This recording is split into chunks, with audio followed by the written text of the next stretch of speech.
Welcome back, fight fans, to another episode of the Mighty Shutout Podcast. We're going across the pond again. Matter of fact, pretty much the opposite side of the planet. Back in Australia, big fan of Aussie Muay Thai. And we're here today with James Kostic. How are you doing, my friend? I'm good, thanks. How are you? I'm good, man. I'm good. Thanks for doing this today. Before we kind of get into what's happening, I'm just kind of wondering for maybe some of my listeners who aren't as nerdy into Muay Thai as me, if you can just sort of break down, you know, where you're from, how long have you been training, gym you're training out of, all that good stuff for us. Yeah, so my name is James Kostic. I'm 20 years old and I'm fighting and training out of Sydney, Australia, out of SRG Thai Boxing Gym in Sydney, and I'm working towards becoming a world champion. Beauty, man. Love it. How old are you, sir? 20. 20. Nice. Good. Now you have a pretty big fight that's coming up. You're going to be fighting on the World Super Series April 18th in Spain, versus Antonio Orden. Is this your first time fighting in Spain? Yeah, this will be my first time. Nice. How are you feeling about that? I'm very excited, super Nice. excited, and that it's also main event as well. So it's going to be a massive one. Yeah, you bet. And along with that, the World Super Series is pretty new, man, and they're coming out just swinging with these matchups. Yeah, it's really good. They're bringing a lot of the best fighters in the world together, and they're putting on a really good promotion, and I'm really happy to be a part of it. Awesome, man. Yeah, and it seems to be having, like, it's pretty popular, man. Obviously in the UK, but a lot of people are interested in this. So that's pretty cool, man, that you get to be part of that. Yeah, 100%. Can't wait. Now, before we get into, we talk about the actual event myself, I could be wrong, but I think when I first saw you, I could be wrong, but I think, or at least that you became implanted in my brain, was when you fought Ognjen Topic. And Yeah. And now I'm 300 years old. So I'm in Canada, but he's from New Jersey in the US. And I've had guys fight on his fight events. And I saw him just, I think, at the tail end of his amateur career. And then, you know, it's pretty awesome what he's done with his life inside and outside of the ring with Muay Thai. So I admit, I was like, hey, Topic is fighting, man. I'm going to watch this fight. And then I see this young bull absolutely take it to him. And I got to admit, man, I've been following ever since. Super, super impressive. Right off the bat, I got to say about your style is, so a couple things I noticed is you have no problem fighting, man. You want to get after it. Along with that, I find it amazing that, and correct me if I'm wrong, around that 25-30 fight mark, but yeah, that's true. So for somebody about 30 fights and at 20 years old only now, you have an extremely mature fight style. Your weapon selection is smart. Your defense is good. How did you get so good? I'm all right, but it's got to be my team, like SRG, all of my trainers and my teammates. Like, they've been putting in so much time and effort into me from a young kid. And yeah, they're very experienced. I've got some really experienced coaches, Lewis Regis, Kajaiba, and then we've got 7 Thais at SRG that have fought at the highest level.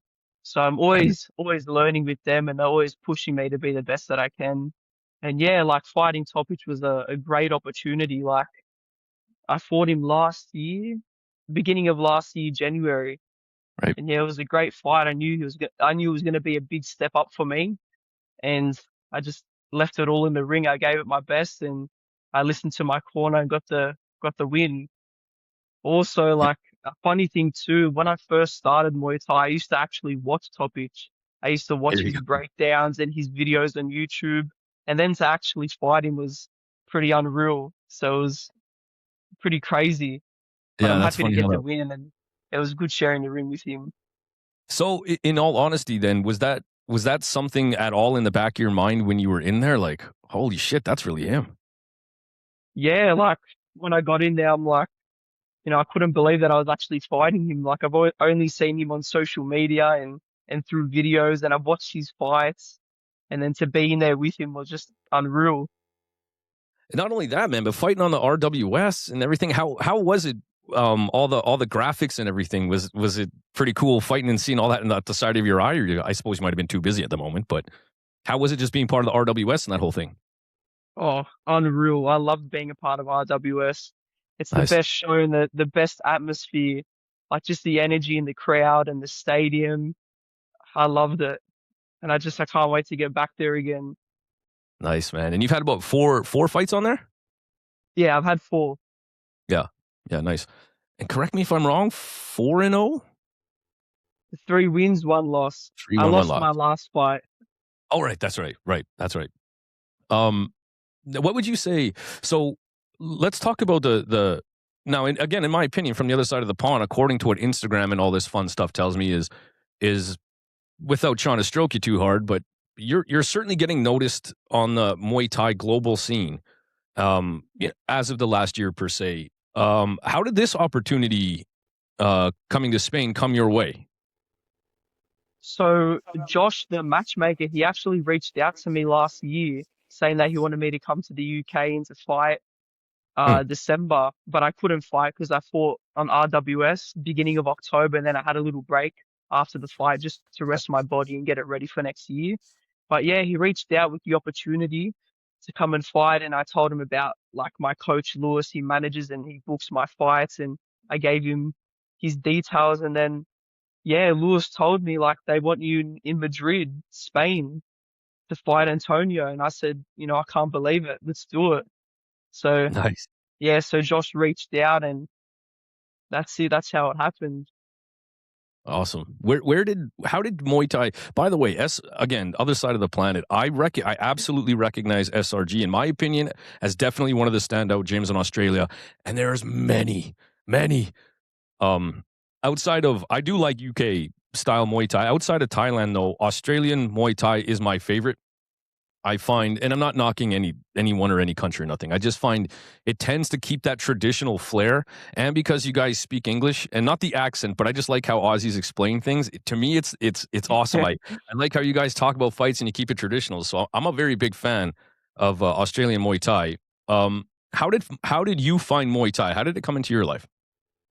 Well, martial arts has been a big part of my life. I've been doing martial arts since the age of 5. So I started with judo and then I've done a bit of karate. 8 years old, I got into boxing. That's when it really started to kick off. Okay. And yeah, so I came from a boxing background and I tried Muay Thai for the first time. Like I was always interested in it because of the variety. You can kick, knee, elbow. It's not just hands. And so Yeah. I gave my first session a go at SRG Thai boxing at the age of 12. And after my first session, I fell in love with it and just wanted to pursue Muay Thai.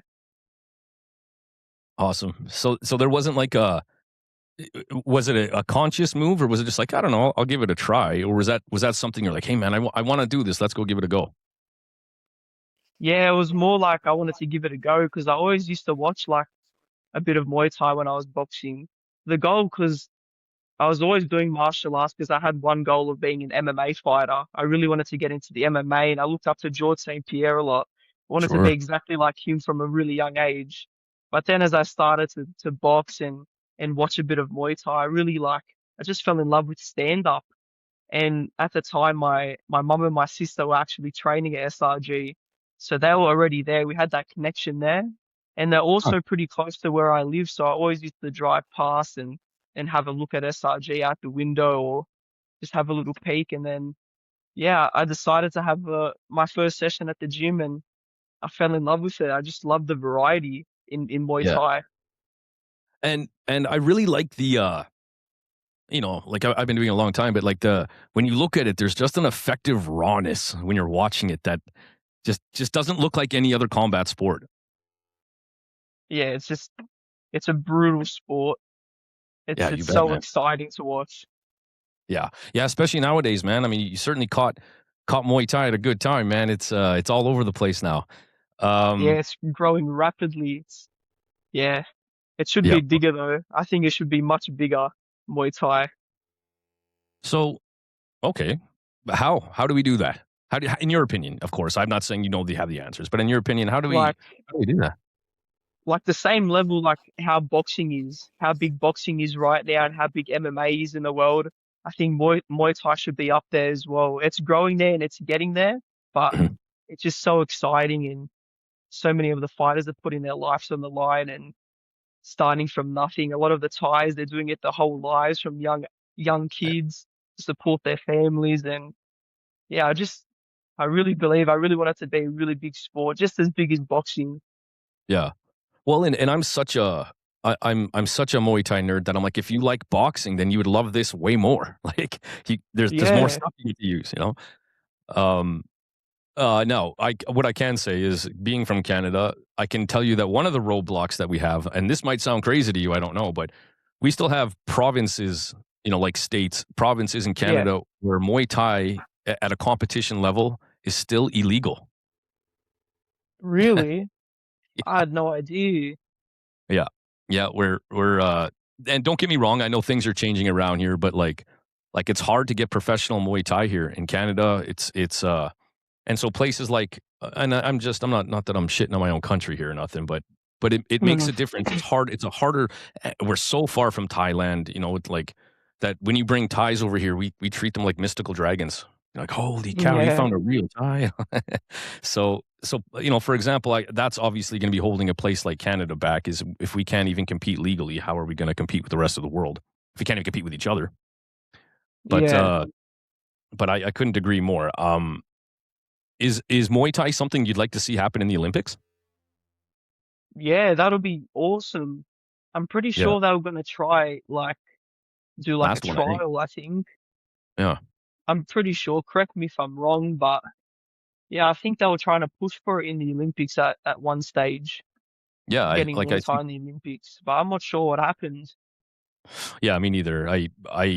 I think they were talking about it, or it sounded like they might become like a demonstration or exhibition sport in the last Summer Olympics, but something happened. Yeah, but obviously that would be a giant push for our sport as well. Is getting Muay Thai on the actual global stage, the Olympics. That would I would imagine that'd be a big boost for pro Muay Thai people. Yeah, it would be. It'd be great to be watching it on TV. Yeah, yeah, no kidding. You know, but I joke about it, but I can sort of see how you're like, oh, look at this equestrian, this people riding these beautiful horses. Next, we're gonna watch Muay Thai, and you're gonna watch people absolutely get busted up and bleeding. I can see how that might be a little bit of a roadblock for the Olympics, but Yeah, man, we're close. We're close. we're getting there. Yep, there you It's go, growing. man. It's growing rapidly, Muay Thai though, which is really good. Yeah, yeah, for sure. It's a pretty still a niche thing for us. So and seeing it grow is exciting. So it's fun it's fun even just doing things like podcasting about it and stuff. It's fun to just help it grow, be part of it. Yeah, that's it. So when you started Muay Thai, when did you take your first fight? How long between? And how old were you? So I started Muay Thai at 12 years old, and then 13 I had my first fight, my first amateur fight. So I Okay. trained for about a year. I was already like, because I came from a boxing background, my hands, my footwork was boxing based, so I just had to make a lot of adjustments, get used to the square Muay Thai stance and having to kick. And yeah, so over the year I just trained a lot, tried progressing and getting better. And then yeah, 13 I had my first fight. It was a good experience. I got the win, got the first round KO, TKO. Yeah, Hey. just good times. So in 7 years, you've gone from your first amateur fight to being a premier fighter on RWS and headlining things like big giant promotions, World Super Series. Bravo, sir. Thank you. That's cool, Yeah, I've man. worked really hard for it, and it's all I think about, fighting the best and trying to be the best that I can every day. Just putting in the work, and that's it. Just got to give it everything. Well, in saying that, let's be real, man. You're young, you're in shape, you're a good looking fella. Is it hard to stay away from distractions outside of the gym? Not really, to be honest. Like now, I'm very focused. So everything that I do evolves around Muay Thai. So the work that I'm doing. So I'm PTing out of the gym and I'm doing Oh, classes. Um, what else? Yeah, I just say everything is just evolved around Muay Thai for me. yeah, So yeah. It's not an extracurricular thing for you. It's a lifestyle. yeah, that's it. Muay Thai is life. That's it, man. Yeah, there you go. Yeah. But yeah, with saying Um. like getting distracted. Like it's all about balance. So when I'm in fight camp, I'm focused on my fight, and then after the fight, I can enjoy, relax a little bit, see friends. But when it's time to lock in and focus on the fight, I just have to lock in, and everything else, you have to be selfish with this sport, when you're fighting. Yeah. Yep. Yep. For sure. And I even tell people in my crusty old age now, like the thing about fighting and whether it sounds good or bad, but all the questions you want to know about yourself that maybe you don't have answers to, you'll find out in the ring. All those things you want to know about yourself, those are going to be exposed when you're in there. Did you work hard enough? Are you too nervous? Are you simply good enough? Are you too scared? Those things we're all going to see while you're standing in your underwear with someone else in there. So, Yeah, it's there's nothing more raw, if the work hasn't been done, and we will all find out too. yeah, that's it. All of my confidence when I get into the ring comes from my preparation. So when I get in there, I just think about all of the days that I was training hard and putting in the work, and yeah, I just know that I've been. Sorry, I'm lost for words. It's hard Oh, to good, man. explain, but yeah. So when I get in the ring, it's yeah, just I know that I'm giving it my best in camp and with preparation. Right. Well, and it doesn't need words. As you were saying, as I walk into the ring and you were staring off into space, that said plenty for me. I could see you leaving those moments, man. That's cool. Yeah. um, After that first win, so you're 13, you get your first win. Was it like, oh man, I am all the way in? Yes, it was. It was unreal. Like it's an addictive feeling. Yeah. Like you put so much work into preparation and fight camp, and then you only get into the ring for that fight was 3 rounds, and then 1 minute 30, 1 minute 30 rounds, 1 minute break. So it was Right. maybe like a 7 minute fight, 8 minute fight. So all of this preparation just for 8 minutes in the ring. So That's right. it went so fast. And after the fight, after I got my hand raised, I was like, I want to do this again. And from that moment, I just tried staying as active as I could, and yeah, got stuck Nice, back in man. the gym straight away to improve and work on what I needed to work on. Nice, nice. Coming from a boxing background, just out of curiosity, do you have like a favorite combo you like? A favorite combo?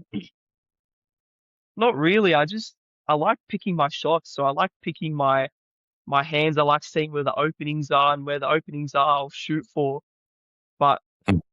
you know what I do like? I love a body rip, a 1-2 left body rip. Oh man, not Yeah. just that. It was an RWS fight, man, where you were absolutely tearing that body up, both hands, bang, bang, both sides. Oh, that's brutal. Yeah, it was good. It I'll was tell you what, great. man. I do notice a trend, and it seems like when you're putting hands on people that you do like. And don't get me wrong, I watched 5 or 6 fights over the last few days before this podcast, but jab, cross, uppercut, cross. I noticed that to be a pretty heavy trend for you. Yeah. It's Yeah, a that's a high big one. Yeah. volume combination just to get in their face, get them to shell up, and then yeah, it's I like it. It's a good combo. You can kind of see how they react, and if they start to shell up high, maybe we can go to the body, we can fake, or if they're not really blocking, we can go straight down the center, just continue with the combination. Right. But most people in Muay Thai, not, well, yeah, most use their hands to kind of set up other things. But obviously, with a boxing background, like I'm talking about that specific combination. But man, you're letting them rip. You can tell that people have to defend. You can't just counter those or good night. Like you're tossing those hands with some bad intentions. Yeah, that's it. Everything I throw is to hurt, but Yeah.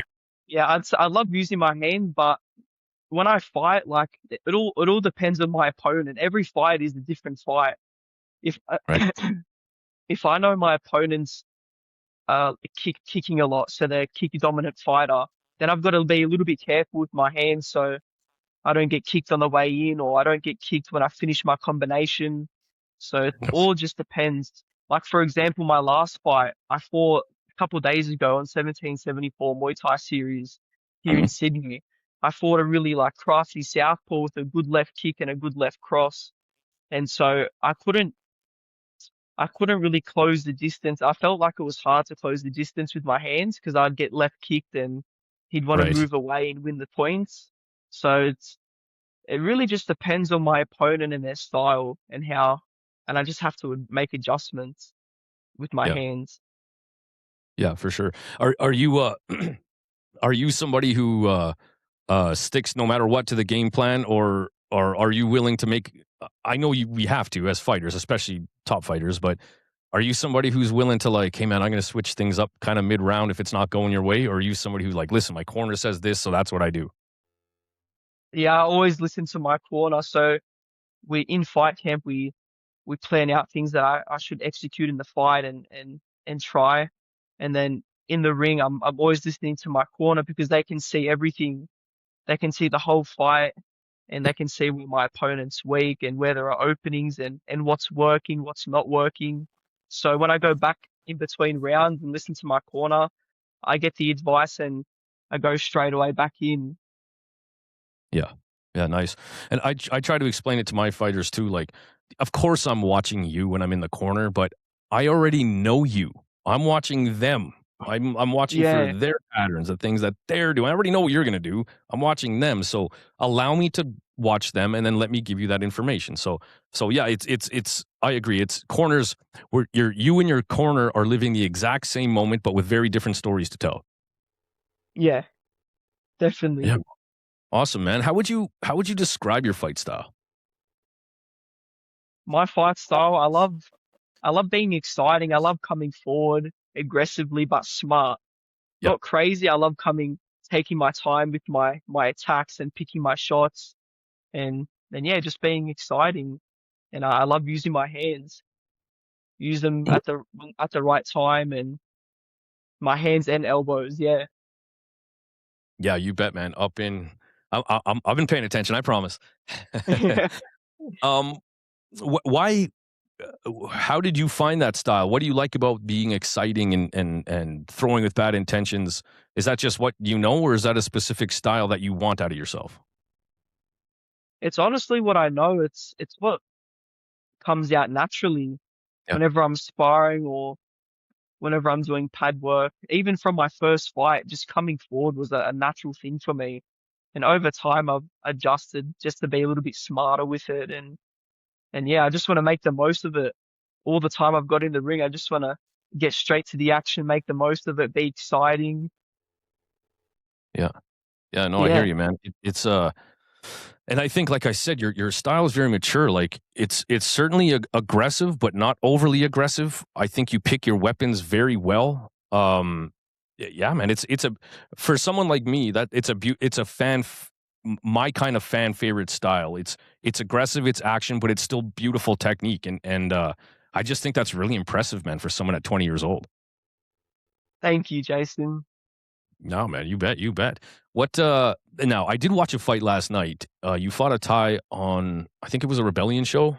Uh Oh yeah, not uh, mm, Mahamonko. yes, thank you. Yeah. Man, I got I'm just curious about my own about the game plan. I'm obsessed with the strategy of Muay Thai, but when you guys had exchanges, they were full power, full speed, and you both went like a couple of angry cats fighting. Uh, what was the game plan in that one? And just tell us, break that fight down for me, just for my own nerdness. How was being in the ring with him and those exchanges? Yeah, so it was a great back and forth fight, 3 rounds. So it was going to be like action straight from the first round, really high intensity fight. Yep. Not more like not like my slower paced fights that 5 rounds. 3 rounds Right. is more action. Yeah, so for that fight, I just it's kind of hard to remember the game plan because I've fought quite a bit since then, but it would have been because I fought a couple southpaws. My game plan for southpaws is usually all the same. Like I'd like to be first and last in all the exchanges. Make sure to stay away from his power side, so circle to his left. So Mhm. his power side is left side, that left cross, that left kick. Oh yeah, this is it. So I remember watching Maha Monko with one of my coaches, and yeah, he's got a very good left kick, a very good left cross, and he's very good at picking his shots too. And one thing he also does as well, he stands his ground. So I was Yes. originally used to fighting a lot of southpaws that move backwards, kick and they move. And so the whole fight I was used to just chasing them. But for Maha Right. Monko, it was a little bit different. He stood his ground, so I also had to stand my ground, be first and last in the exchanges, had to make sure to check Right. and Yeah. also be careful when I'm coming in with my hands because I knew that he knew that I was a boxer. So a lot of Mm. people, when they know that I'm a boxer, they'll try and kick me or outscore me with kicks as I'm coming in. So I just had to pick my shots with my hands, try not to get too carried away with them, check, lots of body kicks, and just stay composed. Yeah, it was a beautiful job. So, well, I guess that makes sense. If he's going to stand his ground and you come forward, we're going to have some fun exchanges. That's it. How are you feeling at the end of that fight physically? Were you dinged up at all? Was it all good? Yeah, I was all good, just a normal shin swelling and a bit of bruising. Had to really push through the last round because I won the first round and then second round he won. And then Yeah, third round was a kind of like the decider round. So I really had to push forward and finish strong, show the judges that I'd done enough yeah, yeah, to for get the sure. win. That's right. Yeah. Do you prefer? Are you a 3-round guy or a 5-round guy? To be honest, I'm actually liking 5 rounds a little bit more. Yeah, Just because I'm in the ring a little bit longer, I've yeah. got more ring time, more time to think. We've also got the 2 minute break as well in between. But I've Oh yeah. also liked 3 round fights too. They're very high paced and it's just action from the bell. Yes. Yeah. It's I do admit, I sort of as a fight fan and a little bit as a coach, I suppose. The only thing I'm sure we all feel this way. The only thing that sucks about three round fights is if you don't win round one, you're like, oh shit, I have to win the next two. So Yeah. it doesn't allow for that fun pacing and strategy and corner strategy to happen like you see in 5 rounds. But yeah, it sure makes for exciting fights. So you prefer five? Yeah, I prefer five. Were you doing 3 round fights before you got to the RWS? Yeah, I was. Okay. So in Okay. Australia, usually the title fights are 5 rounds, and then you can also fight 5 rounds if the other person agrees and if the promoter approves of it. So whenever I'm fighting in Australia, we always push for 5 rounds, but if not, 3 rounds is good too. Right. Is it a bit of gamesmanship if you go like if I was to say, "Hey, we want 5 rounds," and they're like, "No, we're gonna do three." Is that a little bit of gamesmanship? Like, bro, let's go get him. This guy wants 2 less rounds. We got him. Is there any of that feeling? Not because sometimes people fight better 3 rounds, so you can't always like, how do I No, I get it. explain it? The volume guys are gonna, in general, are gonna want the 3 rounds. Yeah, yeah, Yeah. No, I yeah, understand. that's I get. okay. You just have to adjust and make some changes to the game plan and even the training too. Do like high intensity rounds, a lot of like assault bike sprints to get used to those bursts of having to really go hard and then having to recover Right. and then yeah. Nice. Awesome, man. What do you want out of this whole thing, man? At the end of the day, when you got your great grandkids sitting down in front of you, what do you want to tell them that what you've done with Muay Thai? What are you chasing?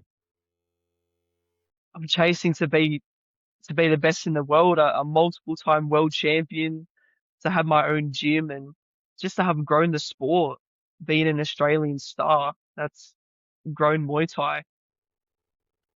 Well, that last one, man, you're well on your way, sir. We're working hard towards it. Awesome, man. Awesome. So it's like I assume, of course, everybody likes a title, but is it just knowing that you're the best in the world? Like, I'm sure you know what I mean. Having a world title doesn't necessarily make you the best in the world, as we know. So, is the is the world championship title more important, or is it almost like having that world championship respect from the Muay Thai community? You know what I mean? Like, Yeah, you know what? Actually, like I'd change that. I'd say to have fought the best in the world, to have beaten the best in the world, and with titles, yeah, to have gotten you know, all the major titles, WBC, WMO, WMC, a Raja Damnern Stadium title, Yeah. just as much as I can. Also kickboxing too. I'd love to fight kickboxing and get some K1 world titles.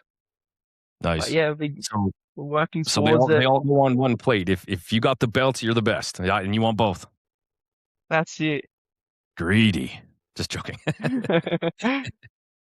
Awesome, man. Now, real quick, April 18th, man, World Super Series. What do you know about your opponent, Antonio Orden? Yeah, so I know that he's a very high level fighter. He's fought all over the world. He just won his WBC world title. He won his title back, and yeah, he's very experienced. He's a good fighter all round. He's got good left kicks, good left cross. He's got good hands. Yeah, he's another southpaw that Right. I'll be facing. Nice. Yeah. And how do you feel about, like, when I see Antonio, and this is not a knock, but he uh when I say his guard's a little looser, I don't mean in a bad way, but I mean he's definitely got a little bit more of a flow style.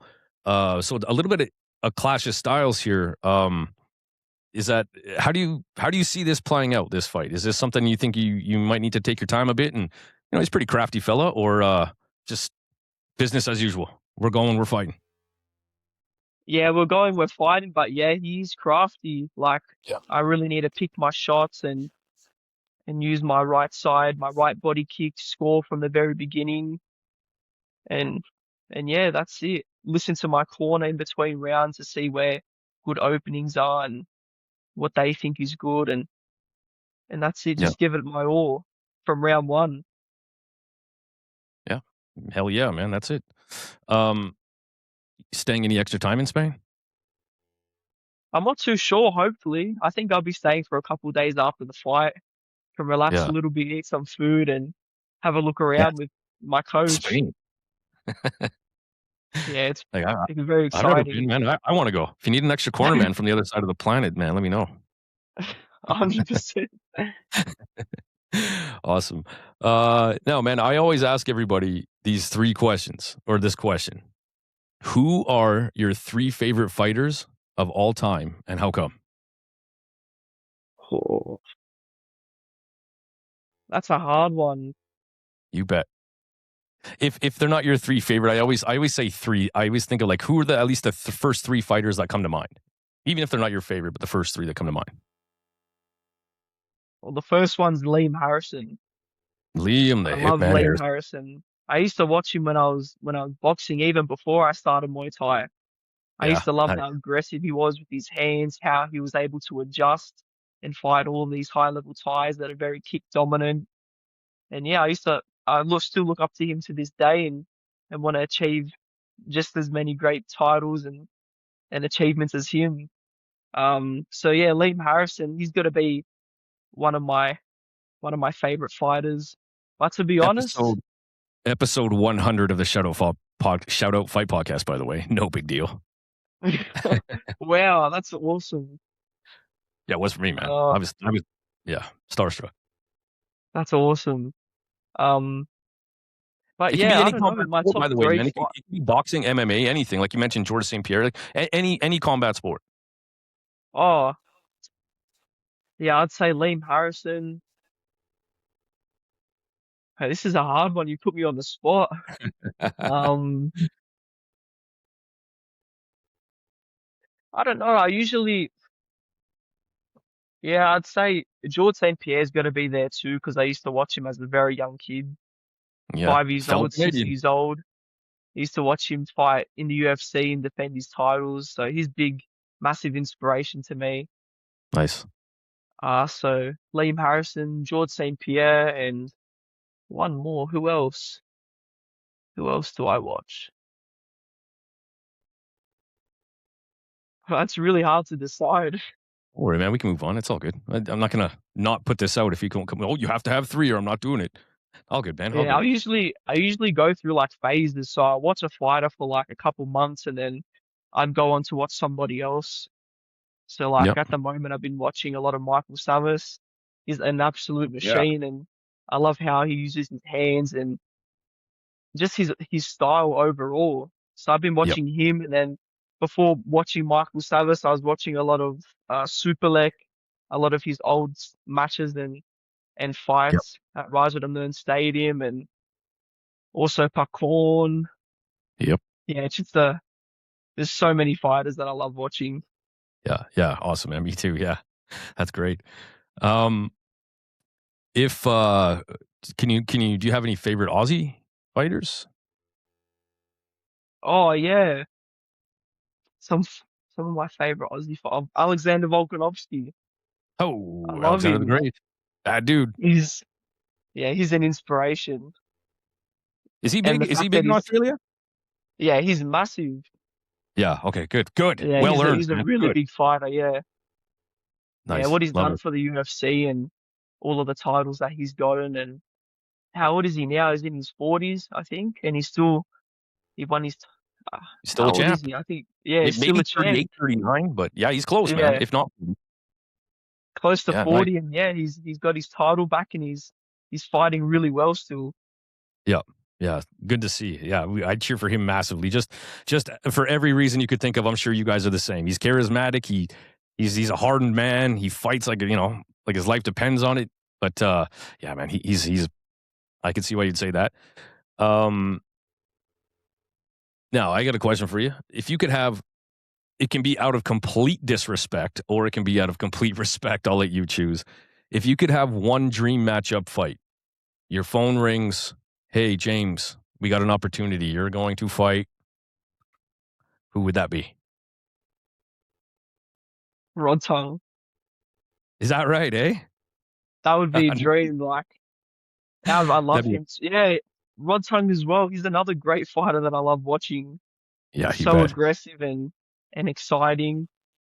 Yeah, I'd say probably him if I was to fight him, because it'd just be such an exciting fight, and Yeah, I'd man. love to share the ring with him. I don't know who would win that fight, but I can tell you the fans win. That's it. I'd give it my all. Nice, nice. All right, man. The last tough question for you. You get to give one shout for now. We'll shout the rest out later, but you get to give one shout out to one person only on the podcast. Who is it?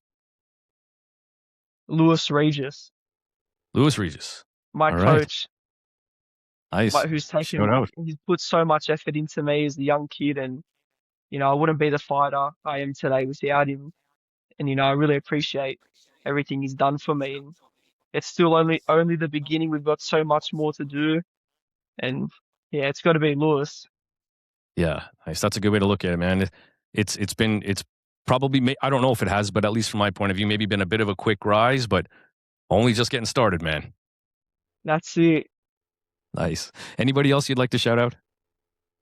Yeah, all of my coaches, Kaja, all of the ties, everyone at my gym, all of my family, my friends, also my boxing coach, Jesse.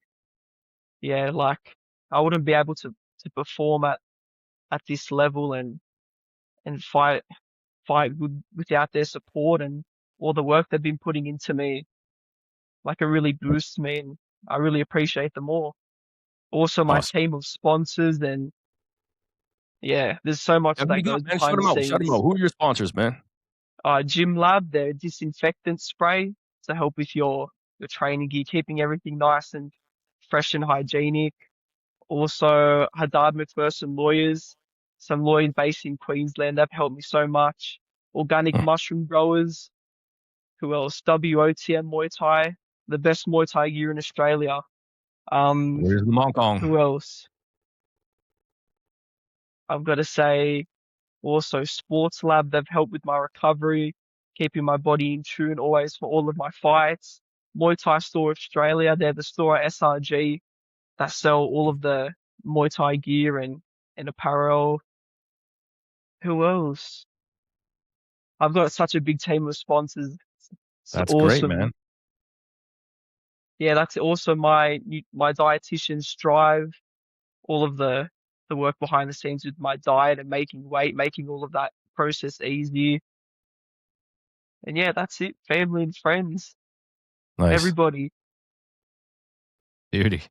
Where can we follow? Listen to you about what are we at? 6 weeks out, somewhere around there. Where can we follow you on your social media leading up to this big fight? Yeah, it's 7.5 weeks out now, and my social media is James Kostick _SRG. I'm also the same on Facebook, James Kostick _SRG, and yeah, I'm also on YouTube and TikTok with the same username. Beauty. Beauty. Awesome, man. Anything else before we're out of here, sir? Thank you for having me. Yeah, no, listen, man. You're a nice young man. It's awesome to watch you fight. I love your style. I love your technique, and I can see why, just from our little interview here, why you have a giant team of people behind you, because you got your head on the right place and doing the right things, man. So it's always cool to support people, especially young people really growing themselves in the sport and keeping the right attitude about it, man. Staying humble. So it's been a pleasure, sir. Thank you. I appreciate it. All right, man. April 18th, going to Spain for the World Super Series. James Kostick fighting Antonio Orden. And you guys are the main event, right? Yes, main event. All right, man. Well, let's follow James up to this journey to a big fight. And looking forward to it, man. I hope I'm not being too biased, but I'm going to be real. Hopefully we get to see your hand raised in that fight. That's it. I'll give it everything. I believe I can do it. Make sure to tune in. It's going to be such an exciting fight. Can't Awesome, wait. man. Can't wait. Love it. Well, you have one Canadian fan. After this, I can guarantee you got more, man. We're looking forward to watching you continue to grow, sir. Thank you, Jason. Thank you for All having right, me on man. once again. Hey, you bet, man. And for lucky, it's not the only one. See it. All right, sir. All right, man. Have a good day. I appreciate your time, and I'll get this out as soon as possible. The only thing I ask is if you can just wait about 1 minute after we end this, so it uploads to the app and we don't have any problems, and off we go. Yeah, awesome. Thank you. Awesome. Thanks very much, James. Enjoy the rest of your day, sir. You too. All right. Talk soon.